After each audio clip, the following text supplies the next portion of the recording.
bawal daw ang remixing. Yan po ang katanungan sa atin ni Ma'am Aubrey sa ating live. So, meron nga daw po siyang napanood na live ng mga kapwa natin content creator at pinag-usapan nga daw ito doon at ang sabi po nila ay bawal daw po ang remixing. So, mga Lodino, lilinawin po natin.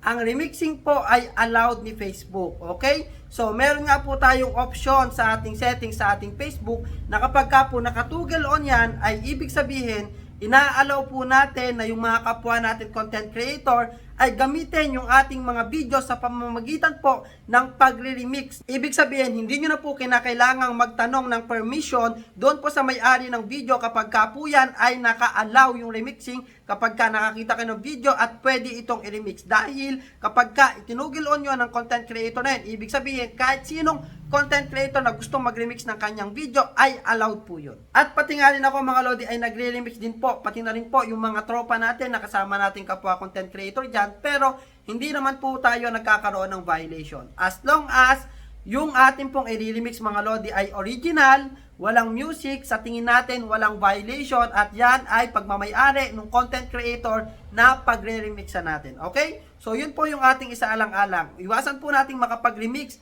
nang sa tingin po natin mga Lodi ay may violation. Kung sa tingin natin ito ay may violation, kahit sa tingin natin yan ay ka-viral-viral, wag po nating i-remix. Okay? Make sure natin malinis yung video na ating i-remix.